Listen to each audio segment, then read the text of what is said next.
Improv Tipsters. Well, lately I've been getting a lot of questions about teaching and coaching. People who are interested in getting into teaching and coaching, and they want to know, so what do I think about it, or whatever. So I'm going to give you my top 3 tips for teachers and coaches in this improv tip here today. Now, I know you're saying, Paul, you could stretch that out into 3 improv tips. No, I couldn't. I'm going to give it all to you here in this one tip today. First of all, I would also like to say that one of the people who's asking me about teaching and coaching is my good friend Lauren Morris from the Ad Lib Theater in Orlando, Florida. She's in fact starting a podcast that is just about teaching improv, and it's called Tales from the Teacher's Lounge, and that'll be starting up pretty soon. I'm going to put all the links down below so you can check that out if you're interested in this arena of material. She'll be interviewing teachers and coaches from around the country, and I think it'll be a really fun, interesting podcast that really isn't that sort of niche isn't being addressed right now. So, what are my top 3 tips? Number 1.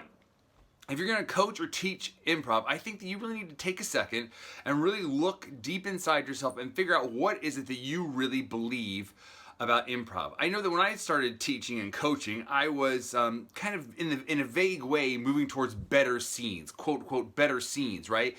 But as I sort of got deeper into it, I've been doing it for a while, I realized that what I really believe is the triangle of the scene. That's what I wrote my book about, the triangle of the scene. That link is also in the description below. But I mean, once I sort of nailed down, oh, this is what I believe. This is what I believe makes a better scene. This is what I believe is a teachable way to get to that better scene. Once I nailed down that in a very specific way, I became, in my own estimation, a much better, much more powerful teacher. I was able to communicate much more clearly in a much more effective way and move students more rapidly towards better scenes. So step 1, or tip 1, figure out very specifically what is it that you believe about improv. Because when you're clear on it, you can get the students clear on it much quicker. 2, when you're giving notes about scenes, really try to give universal notes, because I think sometimes as teachers or coaches, we get bogged down into trying to make that scene that we just saw a better scene. But that scene that we just saw, we will never, and they will never see again, ever, in their improv career, unless they make it into a sketch, but that's a whole different arena, isn't it? Right? So I think it's like looking at that scene, like what are the dynamics, or what is going on in that scene that is a teachable moment that you can abstract away from that scene, a skill or an idea or a piece of advice that they can apply to other scenes in the future. Because notes about that specific scene, to make that specific scene better, are really notes about smoke. It's just not going to help them in the long run. And that ability to give that note about that sort of universal note from a specific scene really, I think, relates back to the first tip, because if you know specifically what you believe about improv, then giving that note will be a lot easier, because you'll see the dynamic at work in that scene, and you'll say, okay, here's where we followed it, or here's where we didn't, or in general, let's try to do this in the future. I think that makes it a much more useful, applicable note in the big scheme of their and your improv careers. And tip 3 is just about timing. I try to really, well, let me say it this way. If the scene is 2 minutes, I try not to give 5 minutes of notes. You know, I think that doing is much more important than talking about doing.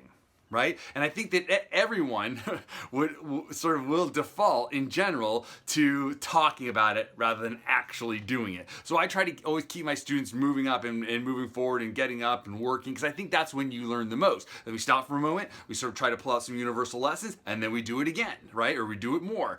And I think that's super important. At a certain point, there is a sort of falling off of diminishing returns on those notes. The students can only take in so much at any particular moment, and they're going to learn so much more from like a couple of really focused notes and then a chance to sort of get up and really apply those notes. Okay, so once again, those 3 tips. 1, figure out very specifically what you believe about improv. 2, try to look at a specific scene and give a universal note that the students or the players will be able to use in other scenes in the future. And 3, try to have, if you're going to balance, try to balance the doing over notes. Have them do more than the notes, the amount of time you give notes. Okay? So let me know in the comments down below what you think. If you're starting to teach or coach, what's really helped you? What has really made a difference, you think, in your teaching or coaching? Or if you're a player or a student, what has really made a difference to you in a teacher? What is something the teacher has done or not done, or a way that they've done something that has really sort of positively impacted you as an improviser? Okay? I'll see you next week. Hey, thanks for checking out the video. Please leave me a comment down below and tell me what you would like to hear an improv tip about. And also, please subscribe and follow me on Instagram, Twitter, and Facebook. All the links are in the description down below. Thanks.